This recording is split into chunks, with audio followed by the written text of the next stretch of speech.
ग्लासले त्यही के लेखेको छ preheat decant also during paper test भन्छ पेपर टेस्ट हुन्छ त्यो गर्नु परेन क्या भनेको हो अनि सँगै हाम्रो तलको है माथिमा अब यो प्रिहिट भएर बसोस् हामी के गर्छौँ कफी जोखमा हाल्छौँ कफीले दामी सर यहाँ भिडियोमा सर कफी यो एरेबिका हुन्छ सर कफी भिडियोमा बिन्स हातले हाल्नु आउने थियो भिडियो नै गरिरहेको अवस्थामा केही सर अनि के ल्याउने त चम्चाले सेरोटो पिस एक पिस यसो देखाउनु यसलाई चाहिँ मैले कतिमा प्ले गर्छु भनेदेखि ल 5 हामी गर्दिनँ 4.4 मिडियम फाइन भने नि त ठिक हो 4.5 भन्दा अलिकति ओर्तिर गरेको छु ल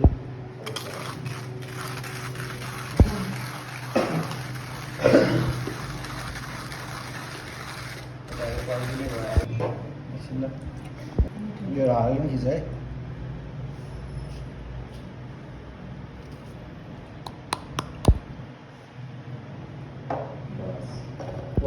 फर्स्ट पोरिङ गर्दाखेरि हामीले यसरी सानो धारा बनाएर है 247.5 बिस्तारै 247 माथिको कफी भिज्ने गरी मात्रै हाल्नुपर्छ हजुर है हजुर भिज्ने गरी मात्रै किन हाल्ने भनेदेखि त्यहाँ हेर तल pouring water with 2 to 3 phase भनेको छ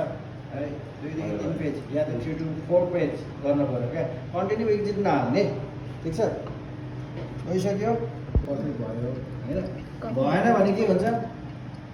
अन्डर या ओभर भन्ने यसमा पनि हुन्छ भिडियो होइन अनि अहिले सबै क्लासमा हालेको नि खिच्छ अनि चियर्स गरेको ला मेरो चाहिँ कुन थियो यार मलाई बिर्सिन यो कि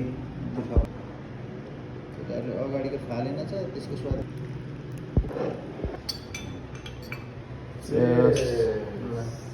सबैको भिडियो